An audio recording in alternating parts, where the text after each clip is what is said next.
Okwebaza kuno kwetabiddwako abasumba n'abalabiriza ab'enjawulo okuva mu kkanisa ez'enjawulo mu kibuga Kampala n'emiriraano, omubadde n'abayimbi ab'enjawulo abayimbye ennyimba ezisuusuuta omutonzi.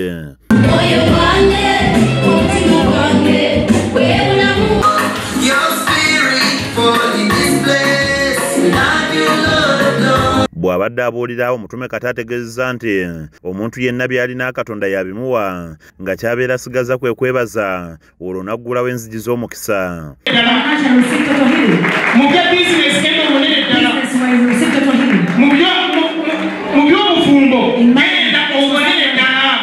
Asomedde abakkiriza ebyawandiikibwa eby'enjawulo ebiraga amakulu agali mu kwebaza, era n'ategeeza nti omukkiriza yenna ekitone ennyo omwaka yanditegese okwebaza kwa mirundi 3 nga bw'alambulula.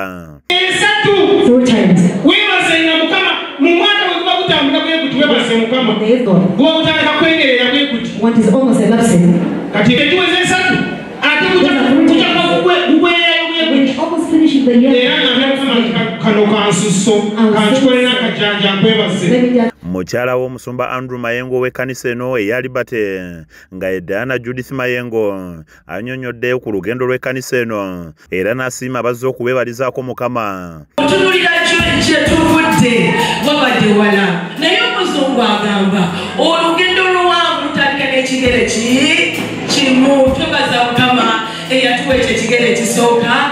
Omusumba w'ekkanisa eno Andrew Mayengo mu kwogera kwe naye agamba nti emyaka 8 egy'obuweereza Mukama abajje wala nga kino kye kyabawaliriza okutegeka okwebaza kuno. Yasobosezza okugulira Mukama ettaka, ekkanisa yaffe ebadde epangisa naye kati tetukyapangisa.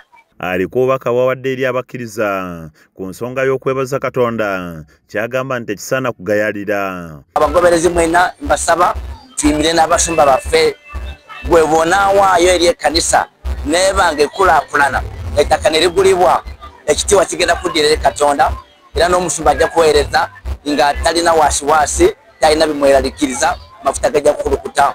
N'abantu ab'enjawulo okuli ne balirwana b'ekkanisa eno boogedde ku kkanisa eno ne bategeeza nti eyambye nnyo ekitundu okukula era ne bagisaba okwongera okukolagana obulungi n'abantu abali mu kitundu kino. Okufuna ekifo kino naye nga tetugamba batusembereza ekyaki tuneebaka kutulo bakadde bange nga tasobola kikiriza nti kiribeera naye kati tubirabako ate tulina n'ebirala bingi byayogedde naffe bye tukyalindirira twenyumiriza mu kkanisa eno. Kizza Peter yakusakidde emboozi eno ku lwa KSTV Agaleero.